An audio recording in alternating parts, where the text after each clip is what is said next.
Lumayo ka sa anak ko. Wala kang kadala-dala. Hinahamon mo ba talaga ako? Hindi ako manggugulo, Lila Sally. Ang nais ko lamang ay magbalik na sa akin ang brilyante ng tubig. Nananahimik na kami. Kaya lubayan mo kami ng anak ko.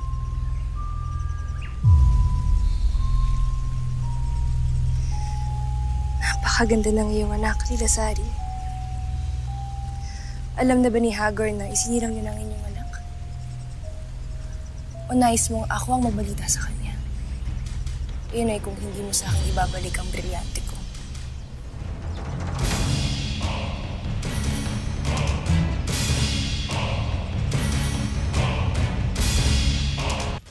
Kapag ibinigay mo sa akin ang brilyante ng tubig, makukuha mo ng pananahimik ko. Kapag ibinalik ko sa iyo ang brilyante, ano pa ang magiging proteksyon namin ng anak ko? Hanggat hindi mo pa binibigay sa akin ng brilyante, patuloy na may gagambala sa ino upang makuha ito. Paano nang inaasa mo ang katahimikan ng iyong anak? Pag-iisipan ko.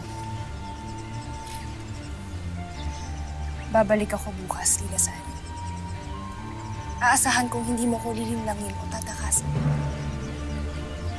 Higit na mas alam ko ang kapangyarihan ng brilyanteng hawak mo. Kaya kung sakasakaling takasan mo, matutuntun ko kayo. Paalam.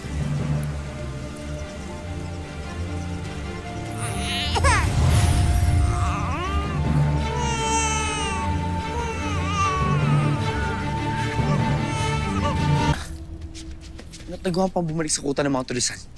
Di ka ba nag-iisip? Kaya ko pangalagaan ang sarili ko, Ibaro. At hindi mo ko kailangang pagtaasan ng boses. Hindi kita hari. At hindi mo pa ako reyna. Kung nais mo, babalik na lamang ako ng Lireo. Alena. Agape Ave. Tagal lamang ko sa'yo.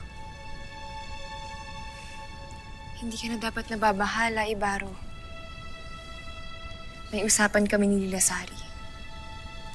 Tumaasa akong ibabalik niya ang nararapat sa akin.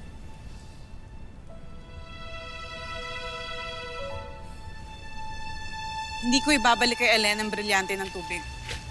Mawawalan tayo ng proteksyon kapag ibinalik ko yun sa kanya. Lalo pat alam ni Hagon kung saan tayo nagpupunta. Paano kung di niya na malaman? Ibigay mo na kay Elena ang kanyang brilyante. Maaari tayong humingi ng kondisyon. Tulungan mo tayong makalayo. Makapagtago. Makapagsimula ng mga bagong buhay.